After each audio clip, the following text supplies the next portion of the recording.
Buku ini bikin aku berharap ada buku-buku queer Indonesia lainnya yang bener-bener merepresentasikan queer, bukan cerita azab dan bukan queer baiting.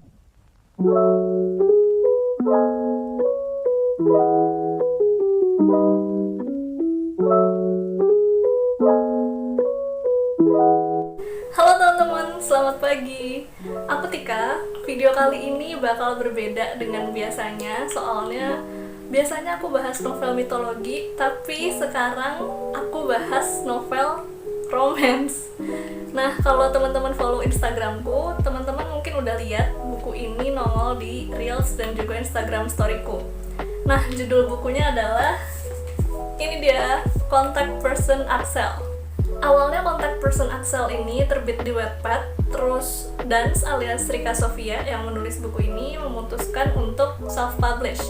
Nah, dia kirimin aku bukunya, dan waktu hari Sabtu pas bukunya nyampe, langsung aku buka dan aku baca saat itu juga.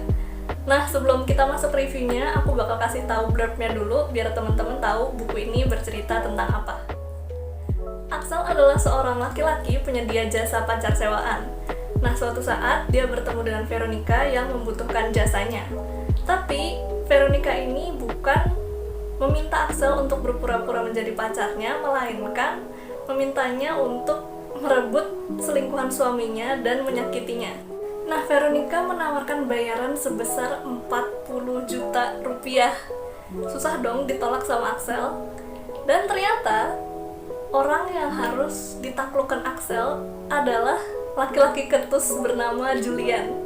Jadi bisa dibilang buku ini punya trope enemies to lovers dan juga cinta lokasi. Nah, itu dia blurb dari Contact Person Axel. Sekarang kita masuk ke bagian reviewnya. Di halaman awal buku ini itu ada quote-nya Axel. Tulisannya, hubungan percintaan bukan lagi sesuatu yang sakral. Semua bisa diperjualbelikan.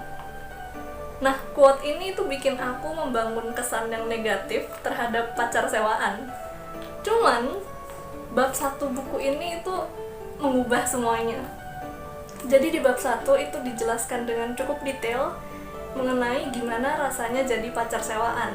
Jadi si Axel itu pakai nama yang dikasih sama klien, terus pakai baju dan berlagak seperti yang diinginkan klien, ikut klien ke acara ini itu.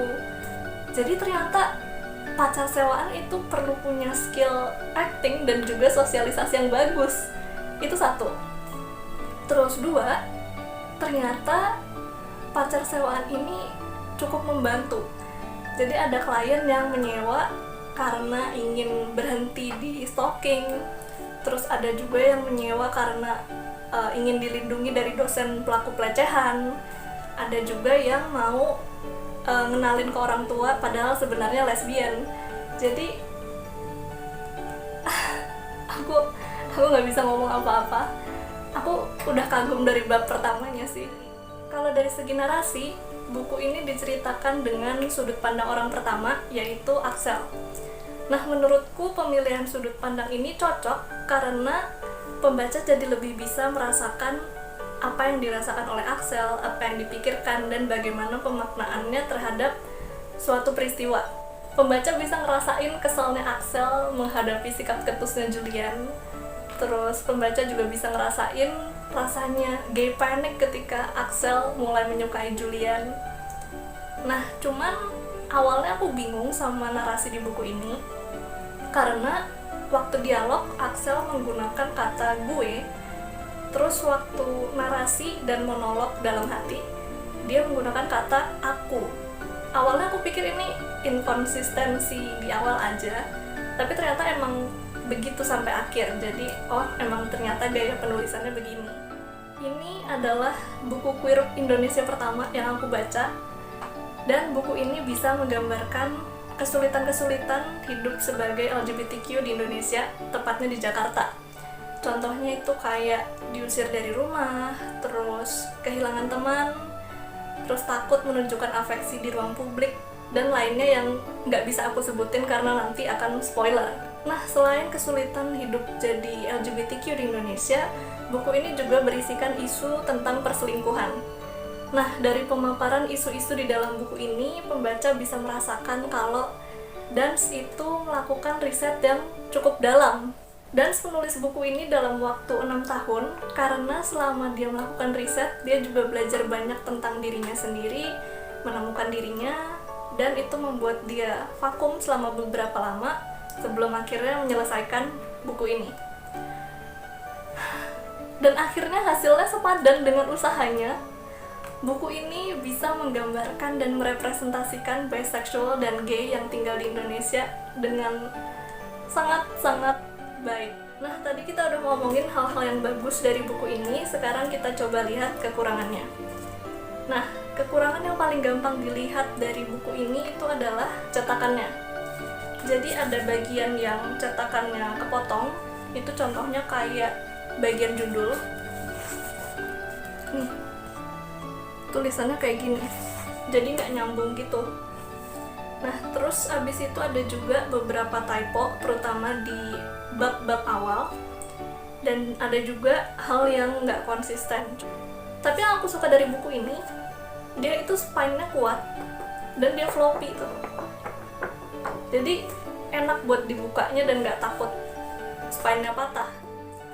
Nah, kekurangan yang kedua itu ada tokoh yang masih terkesan misterius.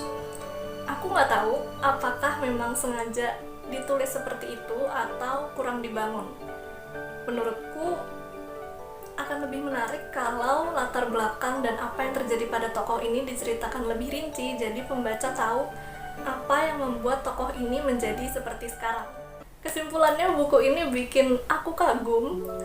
Waktu itu Dance nanya, kamu butuh berapa lama sampai reviewnya tayang? Aku bilang, 2 minggu, seminggu buat baca, seminggu buat bikin video. Ternyata buku ini aku habisin sehari doang. Ini rekor tercepat aku baca buku 300-an halaman. Seru banget sih. Yang bikin gak bisa berhenti itu adalah akhir dari bab-bab yang ada di buku ini. Ada aja kejutannya. Jadi kayak, aduh, mau tidur tapi nanggung. Jadi akhirnya balik lagi, tahu-tahu udah 200 halaman. Buku ini juga bikin tab unguku abis. Jadi aku kalau tabbing itu pakai satu warna yang sama kayak warna covernya. Karena banyak yang di tabbing nih, jadinya akhirnya tab unguku abis dan bagian belakang tuh harus hemat-hematnya atau mindahin yang dari depan. Parah sih. Buku ini bikin aku berharap ada buku-buku queer Indonesia lainnya yang bener-bener merepresentasikan queer, bukan cerita azab dan bukan queer baiting. Aku mau tahu cerita soal transgender, soal aseksual, dan soal identitas lainnya. Aku butuh tahu yang lain, bukan cuman cisgender dan heteroseksual. Buku ini benar-benar berkesan dan menyentuh buat aku. Premisnya menarik banget. Terus penggambarannya juga detail, risetnya dalam, dan buku ini merepresentasikan dan memvalidasi queer dengan baik. Jadi menurutku buku ini layak mendapat 5 bintang. Nah, karena ini adalah novel romance dewasa, sebaiknya teman-teman berusia 18 tahun ke atas sebelum membaca buku ini. Aku merekomendasikan buku ini buat teman-teman queer karena buku ini bisa memvalidasi pikiran, perasaan, dan pengalaman kalian.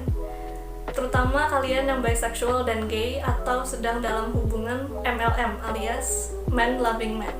Aku juga merekomendasikan buku ini buat teman-teman allies dan juga cisgender heteroseksual yang mau belajar untuk berempati dan memahami bagaimana rasanya hidup sebagai queer di Indonesia.